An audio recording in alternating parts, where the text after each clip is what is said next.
Halo teman-teman semuanya, perkenalkan nama saya Dita Syananda Rahmawati dengan NPM 250120104003. Di sini saya akan memberikan tutorial bagaimana cara kita menganalisis data menggunakan teknik regresi linear sederhana.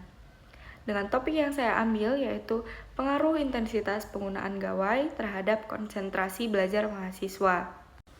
Dengan H0-nya yaitu tidak ada pengaruh signifikan antara intensitas penggunaan gawai terhadap konsentrasi belajar mahasiswa. Dengan H1-nya yaitu ada pengaruh signifikan antara penggunaan gawai terhadap konsentrasi belajar mahasiswa. Sebelumnya, saya sudah mengumpulkan data dengan menyebarkan kuesioner berupa Google Form yang setelah itu saya sebarkan kepada responden yang dengan kriteria merupakan mahasiswa aktif di Surabaya dengan hasil responden yaitu sejumlah 47. Butir kuesioner ini disusun dalam bentuk pernyataan, di mana responden diminta untuk menyatakan tingkat persetujuan terhadap setiap pernyataan yang diberikan.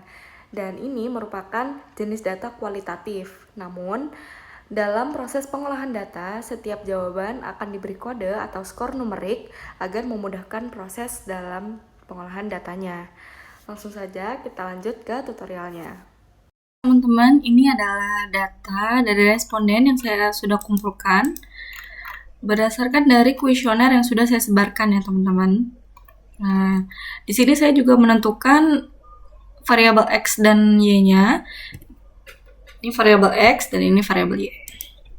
Setelah itu, apa sih yang harus kita lakukan? Nah, untuk menganalisis menggunakan regresi linear sederhana ini, caranya yang pertama kita harus klik ini, data di atas. Nah, setelah itu kita klik data analysis ini. Nah, jika di sini teman-teman di Excel kalian ini belum ada, itu gak apa-apa ya teman-teman. Yang harus kita lakukan yaitu klik file bagian ini, lalu kita klik options. Nah, kita langsung aja ke add-ins, kita klik go. Jangan lupa untuk checklist 2 ini ya, analysis toolpack dan bawahnya ini, langsung aja kita klik OK. Nah, nanti di sini akan muncul ya teman-teman data analisisnya. Itu langsung aja kita klik. Nah, kita cari yang regression nih. Karena kita mau pakai yang regresi. Nah, nanti di sini kita akan disuruh untuk memasukkan Y range dan X range-nya. Ini X range-nya dan ini Y range-nya. Langsung aja kita input Y range-nya, teman-teman. Kita input Y range-nya.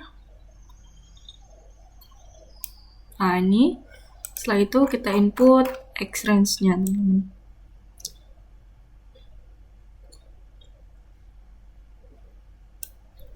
Nah, setelah ini kita klik confidence level-nya, yaitu 95%. Nah, lalu kita untuk output options-nya, saya memilih new worksheet play karena saya ingin hasilnya nanti ada di sheet yang berbeda, teman-teman. Namun kan bebas mau pilih yang mana aja, bebas.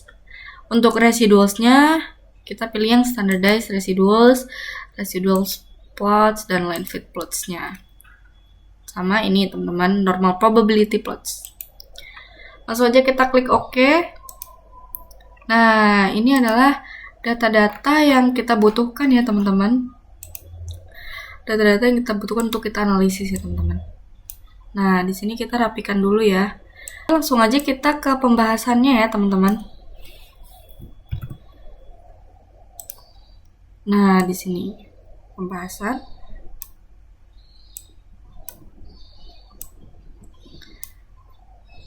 Nah, kita mulai dari standar error ya teman-teman. Standar error yang kita dapatkan yaitu 0,9979.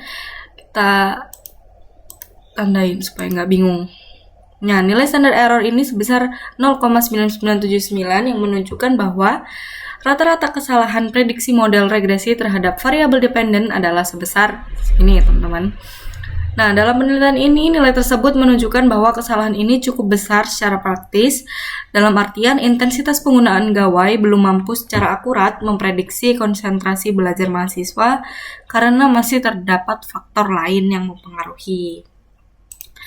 Selanjutnya ada determinan koefisiensi, atau kita bisa sebut ini ya, R-square ini. Kita dapatkan 0,06391. Kita tandain dulu. Dari sini ya teman-teman nilainya. Nah, dari data ini berarti bahwa hanya 6,39% konsentrasi belajar mahasiswa atau variabel Y dapat dijelaskan oleh variabel X, yaitu intensitas penggunaan gawai. Sedangkan sisanya, yaitu 93,61% dipengaruhi oleh variabel lain. Selanjutnya ada korelasi R atau multiple R ini ya teman-teman. Ini sebesar 0,2528 yang kita dapatkan. Yang berarti hubungan antara intensitas penggunaan gawai dengan konsentrasi belajar ini bersifat positif namun lemah, teman-teman. Arahnya positif namun lemah, teman-teman. Lalu selanjutnya ada nilai adjusted R-square. Ini. Yang terakhir, ini. Sebesar 0,0431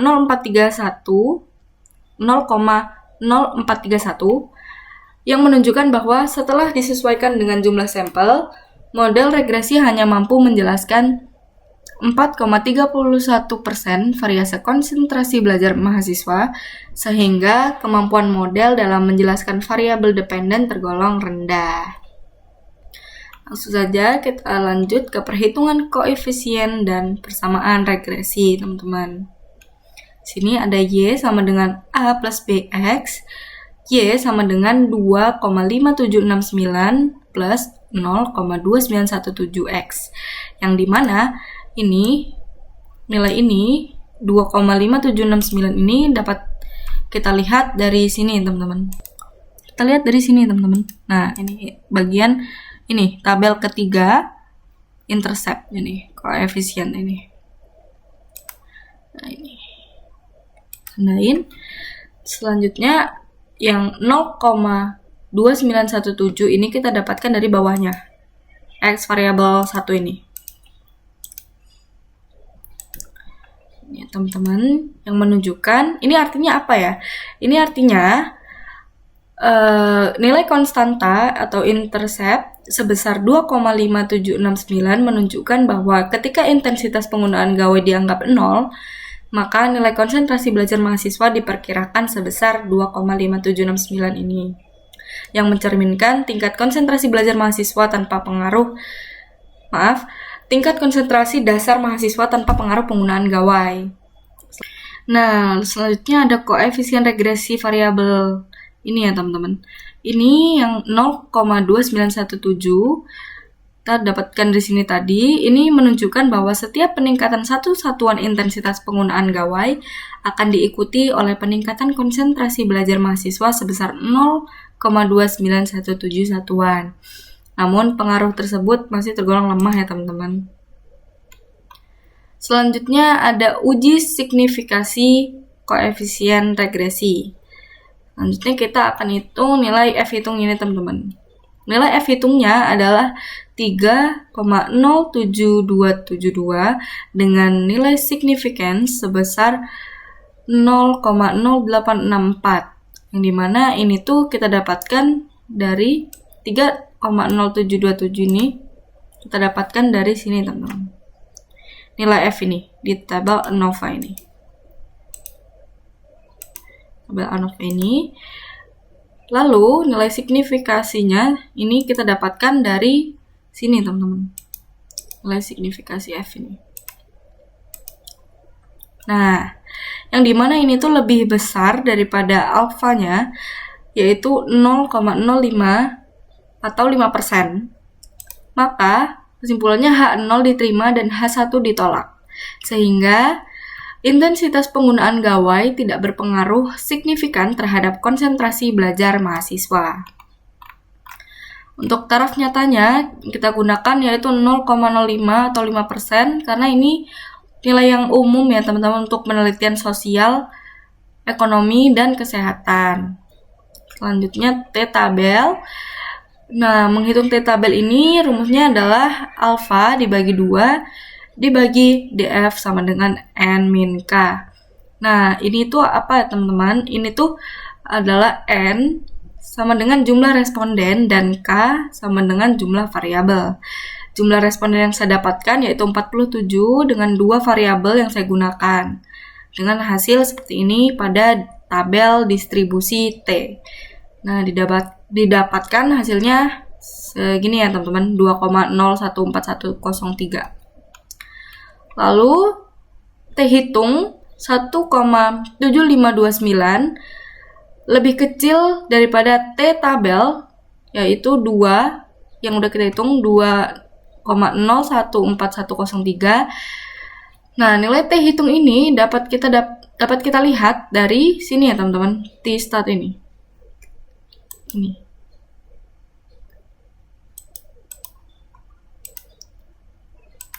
Nah, ini ya teman-teman. Lalu T-tabel ini yang sudah kita hitung tadi. Nah, ini dapat disimpulkan bahwa intensitas penggunaan gawai tidak berpengaruh signifikan terhadap konsentrasi belajar mahasiswa. Selanjutnya, ada interval, teman-teman. Pada perhitungan yang sudah didapat, confidence interval adalah sebesar 95%. 95% ini yang sudah tadi kita klik ya, teman-teman. Di mana pada batas bawah diperoleh nilai sebesar min 0,04346 dan diperoleh batas atas 0,62689. Nilai ini min 0,04346 ini kita dapatkan dari sini teman-teman. Nah, ini teman-teman ya. Batas bawah kita dapatkan dari ini lower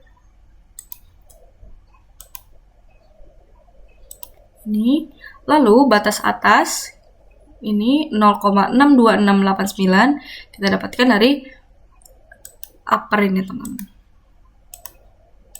Nah, ini ya teman-teman 0,62689. Maka interval pada pengaruh intensitas penggunaan gawai terhadap konsentrasi belajar mahasiswa berada pada kisaran ini tadi teman-teman, min 0,0436 hingga 0,62689. Langsung saja kita ke kesimpulannya ya teman-teman.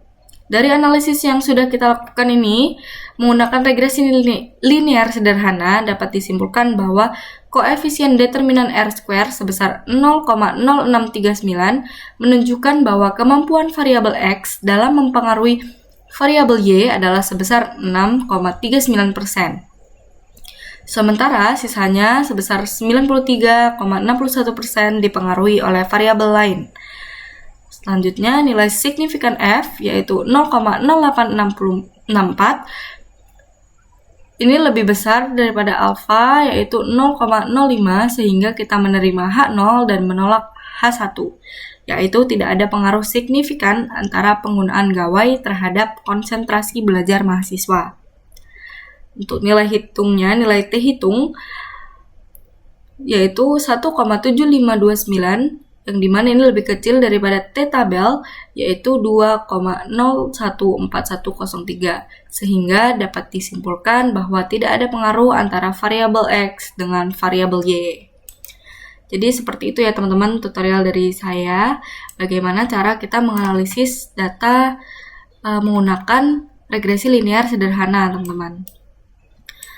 Oke, mungkin segitu dulu ya teman-teman tutorial dari saya.